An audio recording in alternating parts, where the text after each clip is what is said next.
cette institution, elle existe depuis plus d'un siècle. À l'origine, ça a été après la guerre de 1870, qui a plutôt été une défaite, qui a été le début du déclin de l'Empire français. Les colonisations n'ont pas marché autant que l'on aurait voulu après 1870 non plus. Et évidemment, les exportations des entreprises françaises se sont mises à diminuer.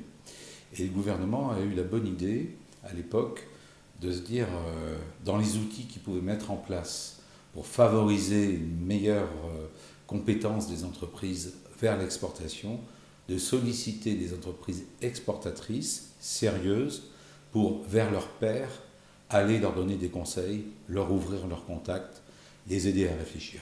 On a 4 missions qui sont confiées par l'État. Il y a une mission de conseil au pouvoir public, c'est-à-dire en fait alerter sur des problématiques liées à l'international à travers des yeux d'entreprises qui sont confrontées à ces problématiques-là, eux-mêmes ou en observant des entreprises qui sont confrontées avec de vraies problématiques.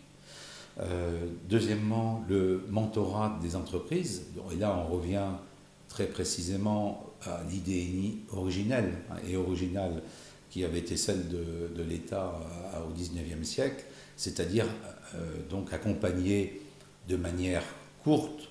Quand je dis courte, ce n'est pas pendant 4 ans, 5 ans, c'est pendant éventuellement 1 an. Une entreprise pour qu'elle structure sa pensée vis-à-vis d'un nouveau marché. En complément, encore une fois, de ce que fait la SNIM France Export. C'est aussi s'occuper des jeunes pour leur donner le goût de l'international, donc intervenir et faire partager nos expériences dans les organisations et le système éducatif d'enseignement supérieur, que ce soit les BTS commerce international ou en université ou en grandes écoles. Et enfin, c'est participer à la promotion de l'attractivité de la France pour les investissements étrangers. Moi, il se trouve que depuis 1993,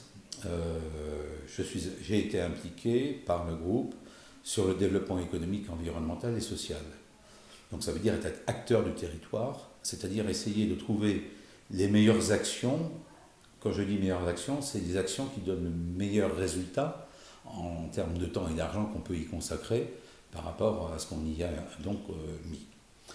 Il se trouve que sur ce sujet, et m'étant renseigné les conseillers du commerce extérieur, j'avais remarqué que c'était des entreprises de grande qualité, avec des hommes de qualité. J'avais été invité à 2 de leurs réunions et j'avais constaté que c'était des personnes qui étaient prêtes vraiment à donner du temps, mais qui ne pouvaient pas prendre le temps de structurer, c'est-à-dire tous les aspects dans toute association, il faut la faire vivre. Ce n'est pas simplement l'expert qui intervient, faut-il faire tout l'homme. Et j'avais proposé à mon délégué régional à l'époque, qui était Jean-Philippe Combe, justement qu'on donne du temps à travers cette action, ça devenait une action, de participer au Conseil du commerce extérieur, m'impliquant moi-même en prenant du temps au sein du groupe. Et j'ai pris différentes fonctions consécutives au sein du comité, en mettant en place à chaque fois, dans chacune des fonctions, des nouvelles actions. Et ça a pris de l'ampleur. Et tout ça, à l'époque, aidé avec Dominique Andrieux, qui est un juriste, et qui lui-même avait la même conscience, on partageait les mêmes analyses.